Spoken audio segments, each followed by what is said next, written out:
Imaginez une bande de jeunes adultes entre 25 et 30 ans qui passent la majorité de leur temps à éviter leur travail ou à parler de leur vie catastrophique et siroter un café hors de prix dans un endroit où il y a toujours de la place, peu importe l'heure. Ces individus sont tellement immunisés à l'économie de la vie réelle de New York qu'ils peuvent se permettre de louer de très grands appartements comme s'ils étaient milliardaires. Leur principale préoccupation, qui couche avec qui sort avec qui a cassé avec qui, et combien de temps ils peuvent tenir sur des conversations telles que la dinde et des fauteuils inclinés avant que le public ne se rende compte qu'il n'y a pas beaucoup de dialogue. Vous voyez où je veux en venir, n'est-ce pas? Bienvenue dans le monde merveilleux de Friends. Commençons par le commencement, comme d'habitude, avec la saison 1 ou la dépendance au café. Dans ce monde fantastique, nous avons 6 amis qui passent le plus clair de leur temps au Central Perk à boire des cafés plutôt que de gagner de l'argent à leur travail. Rachel Green, une petite princesse gâtée, à peine âgée de plus de 25 ans, débarque dans son Central Perk en robe de mariée. Logique. Elle est complètement trempée car elle vient de fuir son mariage. Elle cherche un refuge quelque part où elle pourrait se sentir en sécurité et puis paf! Quelle coïncidence! Elle retrouve dans ce café,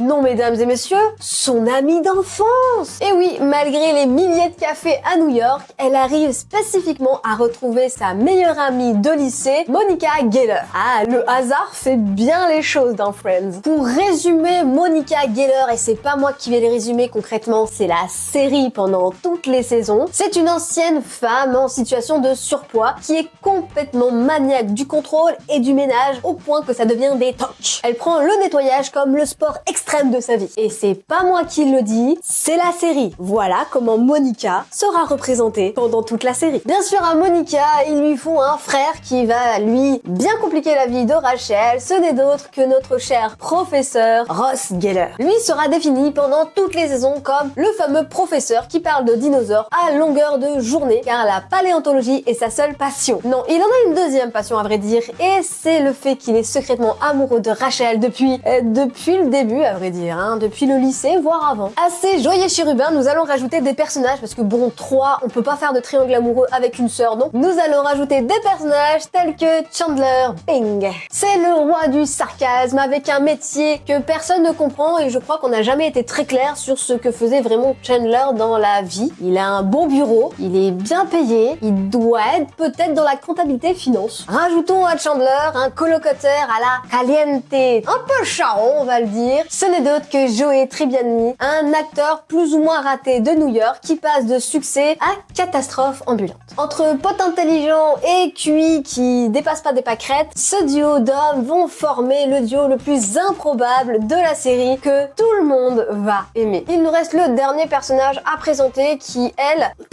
Vous voyez très bien de qui je parle bien sûr de notre fameuse Phoebe Buffay. La seule chose cohérente qu'il y a dans sa vie, c'est tout simplement le fait qu'elle soit masseuse. Nous allons reprendre au fur et à mesure que Phoebe a un passé encore plus sombre que la mafia réunie et qu'elle chante des chansons au Central Perk pour abîmer les oreilles de tout le monde sur un chat malodorant. Mais bon, j'ai envie de dire, il faut bien une personne assez excentrique dans le groupe d'amis. Au cours de cette saison, eh bien, nous allons suivre Rachel et le groupe d'amis qui essayent d'aider cette dernière à vivre sans carte de crédit illimitée de papa et pour cela elle va tout couper et elle va devenir serveuse. Bah pourquoi pas. Le seul problème c'est qu'elle va passer plus de temps à casser des tasses, à se tromper dans les commandes plutôt qu'à réellement servir. Comme Friends est tourné sur l'amour, les romances et le drame, nous allons avoir pas mal de rebondissements dans la vie de tout le monde. Tout d'abord nous avons Ross qui lui n'a pas de chance, tant pis pour lui. Sa femme s'est révélée être lesbienne et donc le quitte pour aller avec sa meilleure amie alors qu'elle est enceinte de son bébé et par la suite il va essayer de déclarer, on va dire, plus ou moins de façon correcte à Rachel ses sentiments. Ah oui, et le petit détail qui sert à rien, mais bon je le pose comme ça, n'oublions pas que dans cette saison 1, Ross a un petit singe Marcel. Nous sommes à New York, pourquoi pas ne pas avoir un singe de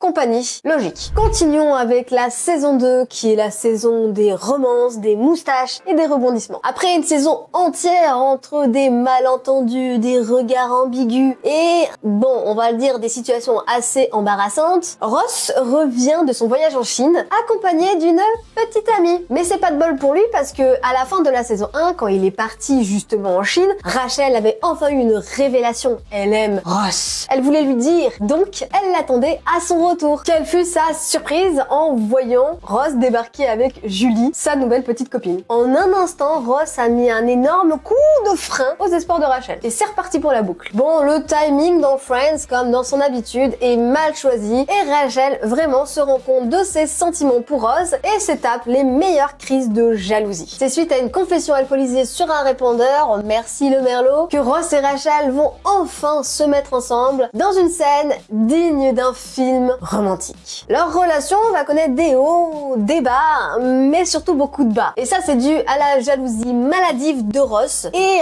à l'immaturité légendaire de Rachel. Ah, on peut blâmer les deux sur ce coup-là. Il n'y en a pas un pour rattraper l'autre dans la situation. De son côté, Monica tombe totalement sous le charme de Richard Burke, son ophtalmologue et ami de la famille, qui, petite précision, a littéralement 2 fois son âge. Oui.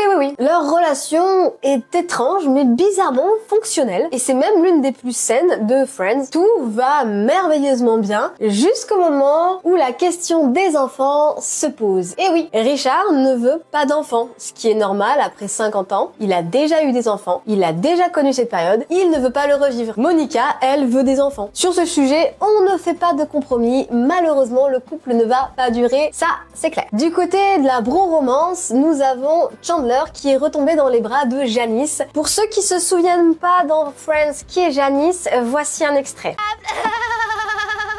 Oui, je ne sais pas qui double Janice, mais vraiment sa voix est insupportable. Après, c'est sûrement accentué. Leur relation est encore plus biscornue que les autres, avec des montagnes russes pas possibles, ce qui provoque bien sûr des ruptures dramatiques et des réconciliations tout autant dramatiques. Pendant ce temps-là, dans la vie de Joey, il décroche enfin un super rôle dans une telenovela, non parce qu'on peut pas appeler ça vraiment une série. C'est une sorte de Grey's Anatomy, mais version les jours de notre vie, avec comme personnage le Dr. Drake Dramore. Restons dans les personnages très atypiques, Phoebe, elle, n'est pas dans l'amour, pas du tout. Elle découvre que sa mère n'est absolument pas morte. Révélation choc, elle est en crise identitaire. Elle part pour comprendre et la rechercher justement. Elle continue malgré tout sa crise identitaire de chanter pour le plus grand plaisir des gens au Central Perk, toujours sur le même sujet, le chat. Une obsession pour un chat qui pue quand même. Hein. Bon, nous voilà déjà à la saison 3 et cette saison, on peut que la résumer avec on était en pause. Je pense que tout le monde a la référence. La relation idyllique de Ross et Rachel s'effondre aussi rapidement qu'un château dans le sable. Et à votre avis, pour quelle raison? C'est quand tout simplement Ross laisse encore sa jalousie prendre le contrôle sur lui. Et particulièrement avec le collègue de Rachel, Mark. Mais en même temps, on peut pas en vouloir à Ross. Rachel se retrouve souvent dans des situations où le doute est assez palpable. Après une énième dispute, parce qu'il faut croire que dans chaque épisode, il doit y avoir au moins une dispute, c'est dans le cahier des charges, il décide de faire un break, soit une pause en français. Et cette phrase, tout le monde la connaît, c'est devenu culte, c'est le mantra de Ross, ça deviendra sa marque de fabrique à chaque fois qu'il va faire une erreur. We were on a break! Durant cette pause de quelques heures, parce que oui, vraiment, quelques heures, Ross va trouver le moyen de coucher avec la fille de la photocopie. Non mais vraiment! Cet acte va déclencher une saga de reproches et de réconciliations avortées qui dureront des saisons entières. Et c'est pas une blague. Rachel est complètement blessée par les actes de Ross, on peut la comprendre. Tu fais un break de quelques heures, ton copain va voir ailleurs. Bon, tu peux le prendre mal, mais malheureusement, elle est constamment ramenée à ce drame, et bien tout simplement par les efforts de Ross pour essayer de se faire pardonner. Et ce qui n'aide pas, c'est qu'il reste ami avec elle dans son groupe d'amis, parce que c'est leur groupe d'amis, et en plus, pour finir, c'est le frère de sa meilleure amie. Non mais vraiment, le schmilblick là, il est compliqué. Monica, elle, pour l'instant, est fraîchement célibataire. Ah, vous pensiez qu'on allait parler de la vie new-yorkaise? Non, non, vraiment, je vous ai pas menti depuis le début. Ce n'est que des histoires de coucherie. Elle passe une période de creux romantique, comme à peu près tout le monde une fois dans sa vie, jusqu'à qu'elle commence à sortir avec un fameux Pete Baker. Pour la faire courte, c'est un milliardaire excentrique qui a décidé décidé soudainement de devenir champion de combat ultime. Faut croire que quand t'as de l'argent, tu t'ennuies. Après tout, rien de tel qu'un combat clandestin pour donner un peu de piment dans ta relation, n'est-ce pas? Chandler, lui, doit accueillir un nouveau colocataire. Et pourquoi? Joey, il a pris un peu la grosse tête avec son nouveau rôle et est devenu un nouveau riche. Lui qui était en bas de l'échelle, il a pas su gérer la célébrité comme il faut. Le nouveau colocataire de Joey n'est d'autre que Eddie. Et lui, comment dire, sa folie dépasse l'entendement. Avec le drame de la copine d'Eddie et du poisson rouge, oui, il y a une histoire de poisson rouge dans tout ça, Chandler apprécie encore plus la simplicité de Joey. Et vous savez quoi? Ça tombe bien. Même si Joey est la star de la série Les jours de notre vie, il n'est pas indispensable et les réalisateurs lui font très bien comprendre. À force de modifier les lignes des dialogues, eh bien les producteurs ont décidé de faire une petite blague à Joey et le tuer dans la série. Ce qui fait que, littéralement, Joey se fait virer de la série. Faute d'argent et de moyens, Joey retourne vivre dans la colocation au plus grand plaisir des fans. Et pendant ce temps-là, dans un univers parallèle, Phoebe découvre que sa mère a enregistré des vidéos où on la voit justement chanter des chansons pour enfants, brisant la croyance qu'elle était l'unique personne créative dans sa famille. Cependant, elle trouve du réconfort à chanter des chansons totalement inappropriées pour un public très jeune, voire extrêmement jeune, prouvant que même brisé, eh bien l'esprit rebelle ne meurt jamais. Nous voici dans la saison 4 que l'on peut résumer comme mariage express et liaison dangereuse. Cette saison est un tourbillon romantique chaotique, comme toutes les autres saisons, mais celle-ci encore pire. Ross rencontre Emily, une Britannique, qu'il décide d'épouser après seulement quelques semaines de relation. Bon, après, j'ai envie de dire, ça sera pas son premier mariage. Grâce à ce choix, il prouve que prendre des décisions impulsives est son plus grand pouvoir. Le mariage est planifié à Londres, donnant lieu à un voyage rempli de péripéties. Pendant ce temps-là, Chandler et Monica, suite à une nuit un peu trop arrosée, se réveillent dans le même lit. Ce qui commençait par le coup d'un soir se transformera très vite en relation sérieuse avec des rendez-vous secrets. Et ça, cela va emmener à des moments plus que gênants, surtout quand Joey va soupçonner quelque chose. Et pendant ce temps-là, Rachel, elle découvre qu'elle est toujours amoureuse de Ross. Mais pourquoi tu réalises ça à chaque fois qu'il a une petite amie? Mais synchronisez-vous au bout d'un moment, c'est pas possible. Elle veut tout avouer à Ross avant qu'il ne dise le fameux oui, mais à la dernière minute, telle une romance dramatique, elle renonce, voyant que son ami est très heureux. Mais bon, faut pas oublier qu'on est quand même dans une sitcom et le destin va très vite rattraper Ross. Au moment de prononcer les vœux, Ross prononce le nom de Rachel au lieu de celui d'Emily, créant le moment le plus embarrassant de la télévision. À cette époque, rajoutons. Continuons avec Phoebe. Phoebe, pendant cette saison, a retrouvé un demi-frère, un petit peu déjanté sur les bords, qui est en couple avec l'un de ses professeurs très âgé. Il va demander une faveur à Phoebe, qui est la plus improbable de Friends. Il va demander à sa demi-sœur de porter l'enfant de sa femme et de lui. Oui, vous avez très bien entendu. Ce qui fait que dans cette saison 3, Phoebe est enceinte non pas de 1, non pas de 2, mais de triplé. Oui. Elle est enceinte de triplé. Elle passe la saison à naviguer entre nourritures étranges, envies bizarres et sautes d'humeur hormonale plus que déjantées. Oui, bien sûr, comme dans chaque saison, elle donne son avis et offre des conseils très délicats à ses amis. Mais avant de continuer notre épopée dans Friends, n'hésitez pas à liker, à partager et à commenter cette vidéo. Ça me fait toujours plaisir et surtout ça m'aide énormément dans mon travail. Sur ce, nous on retourne à nos relations amoureuses plutôt pathétique. Nous voilà à la saison 5 et la saison tout simplement des secrets, des mensonges et d'une dinde sur la tête. Après le fiasco, on peut pas appeler ça autrement, du mariage de Ross, il essaye désespérément de reconstruire sa relation avec Emily. Mais il s'avère que prononcer le nom de son ex le jour de son mariage n'est pas du tout la meilleure idée du siècle. Emily impose des conditions extrêmes pour que la relation puisse survivre. Elle demande à Ross de couper définitivement les ponts avec Rachel et de ne plus la voir. En même temps, on peut comprendre, mais ça reste quand même extrême. Ross n'arrive absolument pas à renoncer à Rachel dans sa vie, ce qui provoquera la fin éclair de cette relation. Pendant ce temps-là, dans le dos de son frère, Monica se tape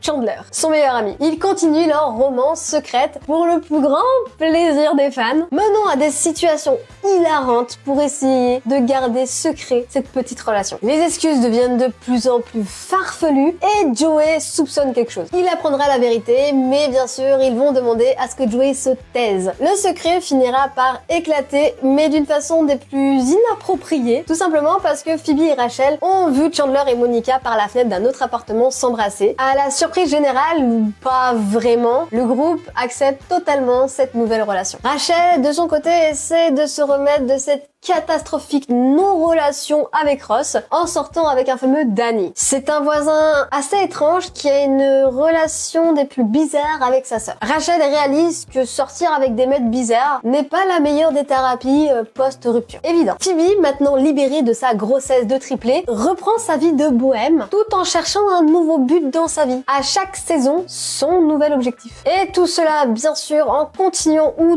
torturant, je ne sais plus comment l'appeler, les personnes du Central Perk avec cette magnifique chanson de Shaki Pu. C'est un running gag à ce moment-là. Joey, quant à lui, obtient le rôle dans une pièce de théâtre un peu pitoyable parce que, ne l'oublions pas, il faut quand même payer ses factures dans la vie, surtout à New York. Malheureusement, il tombera amoureux de sa partenaire de théâtre, ce qui va créer une réelle confusion entre la réalité et la fiction. Chandler, quant à lui, lutte contre sa phobie de l'engagement alors que sa relation avec Monica devient de plus en plus sérieuse. Mais bon, au plus grand plaisir de tout le monde, il réalise qu'il veut réellement habiter avec Monica et pour cela, il va emménager dans l'appartement d'en face. Ce qui signifie accepter Monica et le ménage de Monica. Nous voici à la saison 6 et on n'est pas sorti de l'auberge parce qu'il s'en passe encore des choses dans cette série. Nous appellerons cette saison mariage à Vegas et cohabitation assez compliquée. Cette saison démarre en fanfare avec Ross et Rachel qui se réveillent mariés à Vegas. Et oui, après une soirée de beuverie comme pas possible, les deux complètement bourrés sont partis se marier. Ross, étant accro au mariage et ne veut pas vivre un 4e divorce, refuse de divorcer de Rachel. Après des énièmes disputes et des moments embarrassants, ils parviennent enfin à faire annuler le mariage. Mais ça, malheureusement, c'est pas sans laisser quelques cicatrices émotionnelles. Vu que Chandler est parti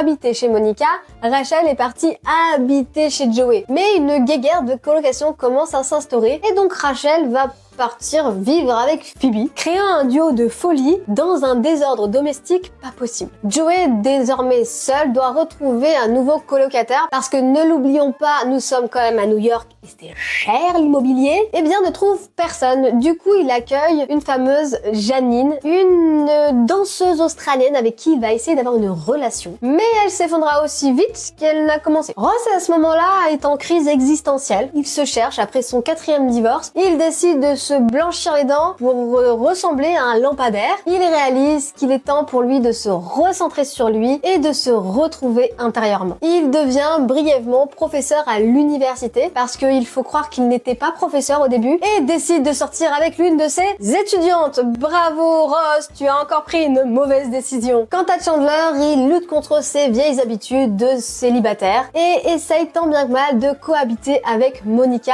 et tous ses petits problèmes de toc. Grâce à cette cohabitation, il se rend compte qu'il laisse traîner des chaussettes vraiment partout et qu'il a une peur irrationnelle des chiens. Voilà, vous le savez maintenant. Malgré quelques ajustements, eh bien c'est la seule relation qui tient dans Two Friends. Et Chandler commence réellement à envisager le mariage avec Monica, ce qui est littéralement un miracle en soi. Nous voilà à la saison 7, allez accrochez-vous, on y est presque. Cette saison, c'est tout simplement la saison des fiançailles, du poulet et du canard. Vous allez vite comprendre. Dans cette saison, Chandler et Monica sont principalement centrés sur la préparation de leur mariage. Ils découvrent que planifier une cérémonie est beaucoup plus stressante qu'ils ne le pensaient. Entre la réservation de la salle, le choix du traiteur, les disputes sur la musique, ils naviguent à travers des obstacles de plus en plus hilarants pour les spectateurs, mais qui rappellent beaucoup le stress prénuptial. Rachel, à son habitude, essaye d'affronter ses sentiments pour Ross, qui vont, qui viennent, et ça s'en va, et ça revient, tout en ayant une nouvelle carrière plus que florissante dans la mode. Parce qu'il faut croire que même sans diplôme ni expérience, tu peux avoir une super carrière à New York.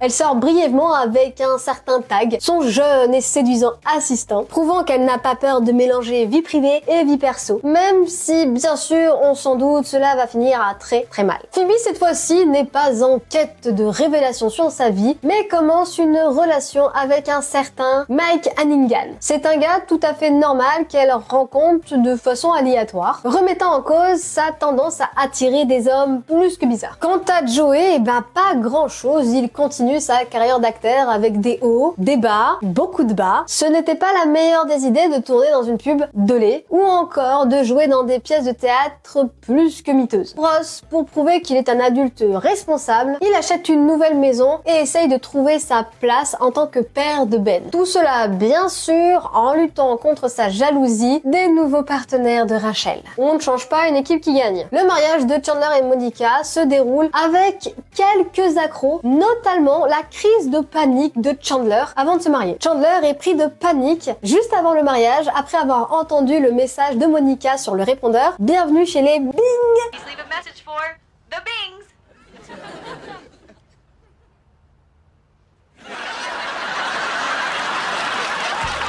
Ça l'a fait péter une durite. Et pendant ce temps-là, Monica est complètement hystérique à l'idée de ce mariage et menace de tout annuler. J'ai envie de dire, c'est un mariage normal. Mais tout se termine très bien pour ces deux personnages avec une belle cérémonie, des larmes et surtout quelques blagues. N'oublions pas, c'est Chandler. Nous voilà à la saison 8, la saison des grossesses et des confessions très tardives. La saison commence avec la révélation choc de Rachel qui est enceinte. Et à votre avis, qui est le père? Bingo! C'est Ross. C'est le résultat d'une nuit de folie sur les faire-part de remerciements de Monica et Chandler. Bon, ils l'ont pas très bien pris cette partie-là. Les deux essayent tant bien que mal de se situer dans cette nouvelle dynamique de relation, hésitant à se mettre ensemble officiellement ou à rester amis pour le bien du bébé. Ross propose même à Rachel d'emménager chez lui, mais Rachel préfère garder son indépendance, menant pour cela une colocation temporaire plus qu'étrange et assez hilarante avec Joey. Monica et Chandler sont fraîchement mariés et décident qu'il est temps pour eux d'avoir un bébé eux aussi. Malheureusement, pour l'un des aspects les plus importants de la série, nous allons aborder justement un thème très compliqué qui n'est d'autre que l'infertilité. Et oui, Chandler et Monica n'arrivent pas à avoir de bébé. Joey, dans un moment d'inattention, se rend compte qu'il a des sentiments pour son amie Rachel, ce qui complique davantage la situation qui est déjà bien compliquée. Après une confession maladroite et une tentative avortée de leur relation, ils décident que leur amitié est beaucoup plus importante et bien sûr mettent de côté leurs sentiments. Et sur le côté, Phoebe, elle continue sa relation avec Mike, dont la réticence initiale de Mike au mariage. Bon,